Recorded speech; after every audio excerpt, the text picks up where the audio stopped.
Hello everyone, आप सभी का आपके अपने चैनल सारस ट्यूटोरियल पे बहुत बहुत स्वागत है।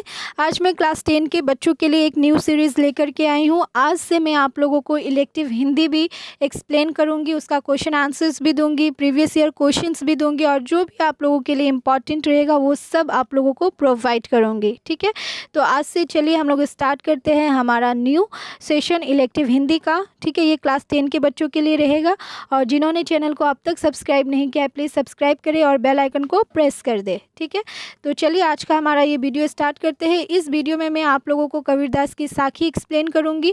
ठीक है, और इससे रिलेटेड कुछ इंपॉर्टेंट क्वेश्चन भी दूंगी जो आपके अपकमिंग एग्जाम मतलब हाफ ईयरली के लिए बहुत इंपॉर्टेंट रहेगा। ठीक है, तो स्किप मत कीजिएगा, एंड तक वीडियो को देखिएगा। ठीक है, और पसंद आए तो प्लीज़ चैनल को शेयर ज़रूर करें और कमेंट करके बताइएगा कि ये एक्सप्लेनेशन आपको कैसा लगा। ठीक है, तो चलिए स्टार्ट करते हैं। कबीरदास के से रिलेटेड चीज़ें आप बुक में ही रीड कर लीजिएगा, मैं डायरेक्ट एक्सप्लेनेशन पे जाती हूँ।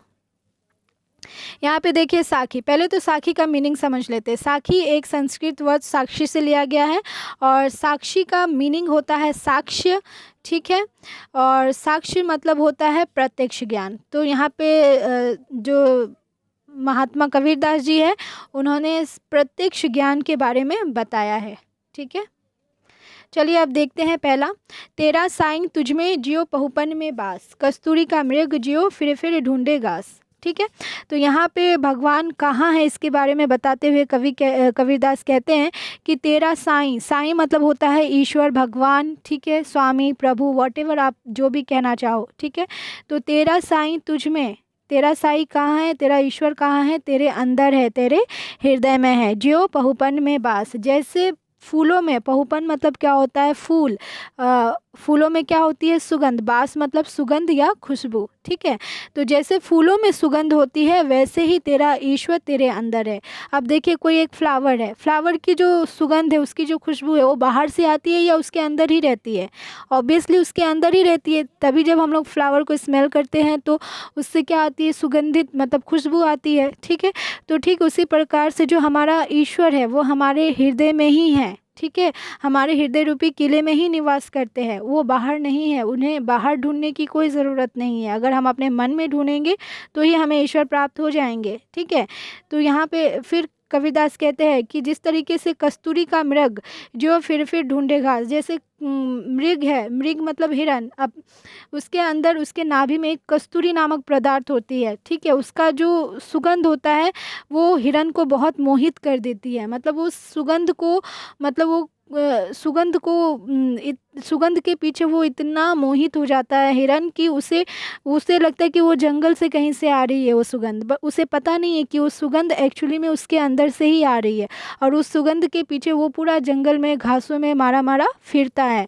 ठीक उसी प्रकार इंसान भी ईश्वर को पाने के लिए मतलब कितने सारे तीर्थ यात्रा करता है, कर्म कांड करता है। ठीक है, पर उसे एक्चुअली ये पता नहीं है कि ईश्वर क्या है, ईश्वर हमारे अंदर ही है, उसे हमें बाहर ढूंढने की ज़रूरत नहीं है, उसे हमें अपने अंदर ही ढूंढना चाहिए। ठीक है, नेक्स्ट देखो, सदगुरु की महिमा अनंत अनंत क्या उपकार, लोचन अनंत उघाड़िया अनंत दिखावन हार। ठीक है, यहाँ पे सदगुरु की महिमा के बारे में बताते हुए कबीरदास जी कहते हैं कि सतगुरु की जो महिमा है वो क्या है, अनंत है, जिसका कोई अंत नहीं है। उन्होंने क्या किया है, अनंत क्या उपकार, उपकार का मतलब होता है उपकार। ठीक है, जो उपकार है इसका मतलब होता है उपकार। जो सदगुरु की महिमा है वो क्या है, अनंत है, और अनंत ही उन्होंने क्या किया है, उपकार किया है साधक के ऊपर। ठीक है, लोचन अनंत उघाड़िया, लोचन अनंत, लोचन का मीनिंग होता है आंखें। ठीक है, उघाड़ना मतलब खोलना, ये लोचन मतलब होता है आंखें और उघाड़िया मतलब खोलना। तो जो साधक होता है सदगुरु उनकी आंखें खोलता है। ठीक है, सदगुरु उनकी आंखें खोलते हैं, उनका आंखें खोल दिया है सदगुरु ने।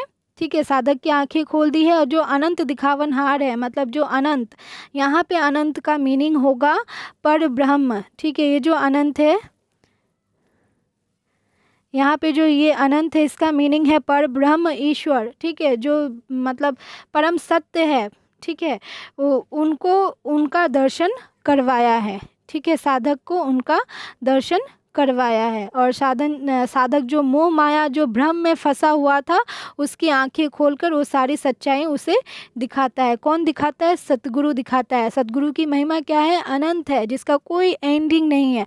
और उन्होंने अपने शिष्य पर, अपने साधक पर बहुत सारे उपकार किए हैं, अनंत उपकार किए हैं। और उसने ही क्या किया है? साधक की आंखों में परिपट्टियों को दूर कर जो परम ब्रह्म है उसका दर्शन करवाया है। ठीक है।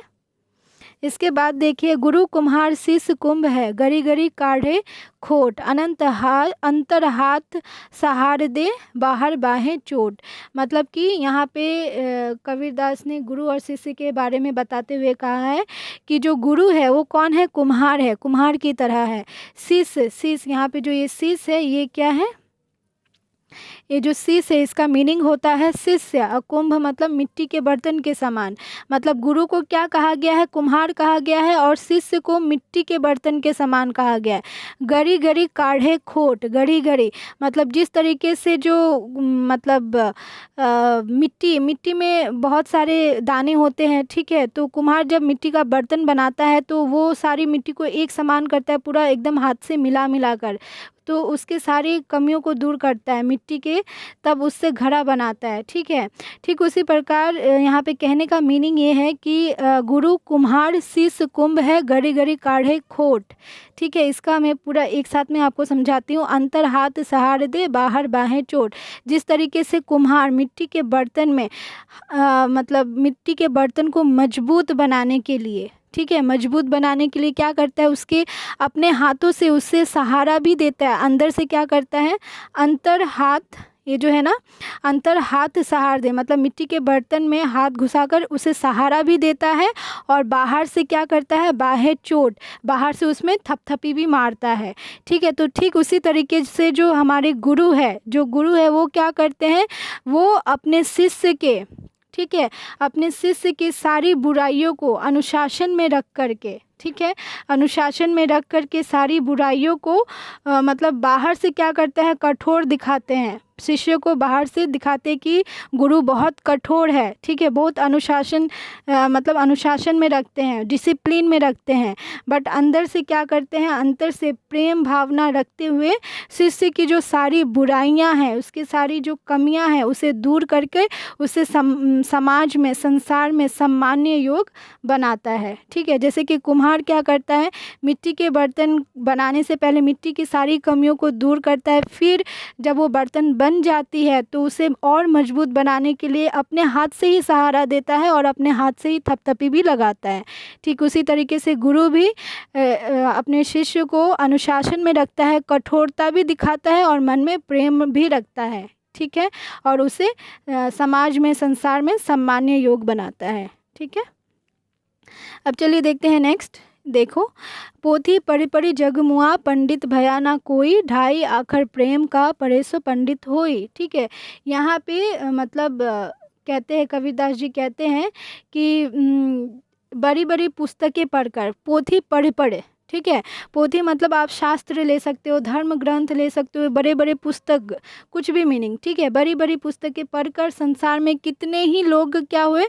मुआ मतलब मर गए, मृत्यु के द्वार तक पहुंच गए। ठीक है। मृत्यु के द्वार पर पहुंच गए मतलब मर गए। ठीक है। पंडित भया ना कोई, पर सभी विद्वान ना हो सके।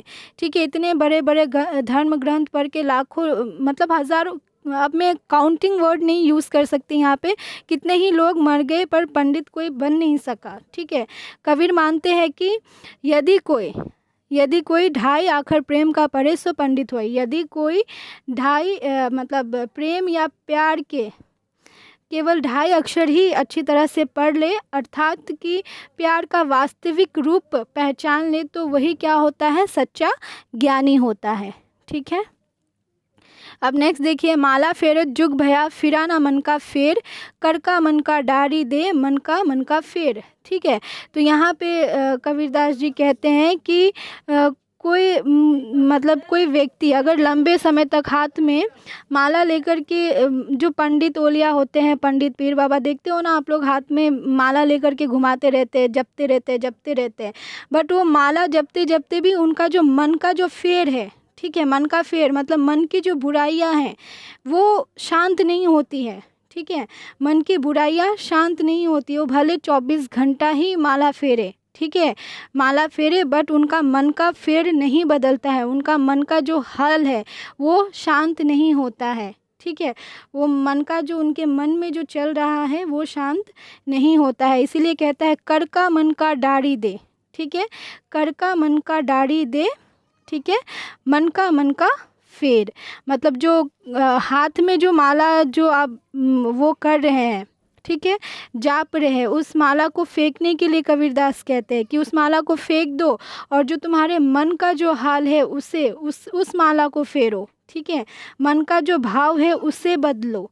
फेरना मतलब क्या होता है? बदलना। मतलब जो फेरते हैं ना माला, एक माला, दो माला, ऐसे दाना जो होता है माला में, तो माला फेरते हैं, ठीक है। तो वो कहते हैं वो जो मोती वाली माला है आप उसे फेंक दो, अपने मन की जो मोतियाँ हैं, ठीक है, अपने मन का जो माला है उसे फेरो, ठीक है, उसे शांत करो, ठीक है।